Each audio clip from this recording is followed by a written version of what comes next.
Ekspektasi yang berlebihan akan buat timnas Indonesia hancur. AFF nggak penting. AFF Piala Ciki, AFF kompetisi Mortal Kombat, AFF buat cari jam terbang saja. AFF Asian Fun Football. Ya, banyak orang yang berkata seperti ini. Tapi lucunya mereka semua ribut dan marah saat melihat timnas Indonesia U22 ini menang tipis dengan Myanmar, seri dengan Laos, dan kalah tipis dengan Vietnam. Sungguh lucu bukan? Namun hal ini juga bukan berarti kita sebagai orang yang sangat cinta dengan timnas Indonesia tidak boleh mengkritik. Justru kritikan akan buat timnas Indonesia menjadi jauh lebih baik. Namun jika dilihat-lihat lagi dengan pemikiran yang lebih kritis, akhir-akhir ini cukup banyak orang yang bukan mengkritik tapi lebih ke menyindir, sok tahu, marah, dan menghujat para pemain dan pelatih. Bedakan ya antara mengkritik dan mengadili atau menghujat. Mengkritik adalah proses analisis dan evaluasi terhadap sesuatu dengan tujuan untuk meningkatkan pemahaman, memperluas apresiasi, atau membantu memperbaiki pekerjaan. Jadi jelas mengkritik adalah suatu hal yang bertujuan untuk bisa memberikan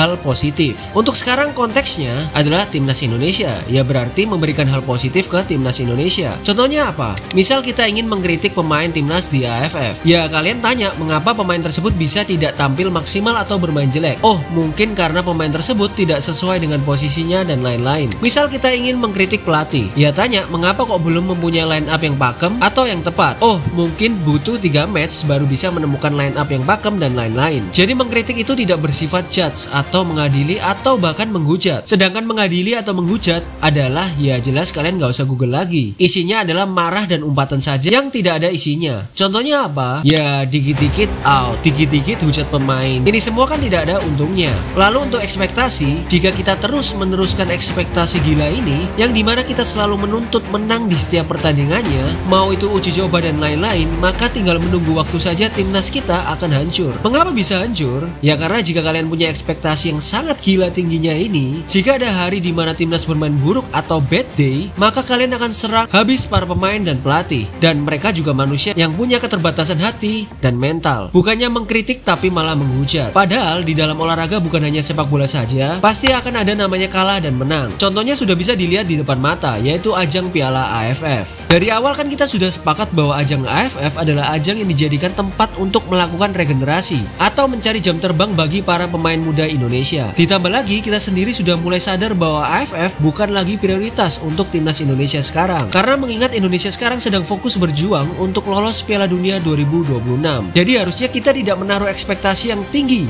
atau setinggi kita berekspektasi saat timnas Indonesia bermain di kualifikasi Piala Dunia 2026. Tapi nyatanya kan tidak. Ekspektasi kita terus kita tinggikan sekarang kepada timnas muda yang berkompetisi di ajang AFF. Sekarang coba kalian turunin ekspektasi kalian terhadap Garuda Muda Indonesia ini, tapi pertajam pemikiran kritis terhadap timnas Indonesia. Kalian masih ingat gak sih Piala AFF 2020 yang dimana Indonesia mayoritas juga diisi oleh para pemain muda seperti Rizky Ridho, Dewangga, Witan, Arhan, dan lain-lain. Saat itu kita bisa tembus ke final melawan Thailand. Tapi masuknya timnas Indonesia ke final di AFF 2020 ini adalah suatu bonus, dimana tujuannya Coach Shin di awal adalah memotong generasi. Dan kalian bisa lihat hasilnya pada saat SEA Games 2023 dan Piala Asia U23, dimana kita berhasil meraih juara SEA Games dan masuk 4 besar Piala Asia U23. Memang saat SEA Games 2023 dilatih oleh Coach Indra Safri, tapi para pemainnya adalah mayoritas yang telah mendapat jam terbang melawan timnas senior di kawasan ASEAN pada saat AFF 2020 lalu. Sangat terlihat kita sangat superior dan lebih berpengalaman dari tim-tim tetangga di kawasan ASEAN kita. Seperti saat lawan timnas Vietnam yang dimana Indonesia hanya bermain dengan 10 pemain, tapi bisa comeback 3-2 hingga melaju ke final dan menjadi juara. Hal ini juga kita perlu berikan apresiasi kepada Coach Indra Safri yang telah berhasil membawa juara SEA Games 2023. Tapi kita bisa lihat dari sini bahwa kerjasama antara Coach Shin dan Coach Indra sangat baik, jadi tidak perlu ada yang membeda-bedakan. Lalu untuk Piala Asia U23 dimana kita bersaing dengan tim-tim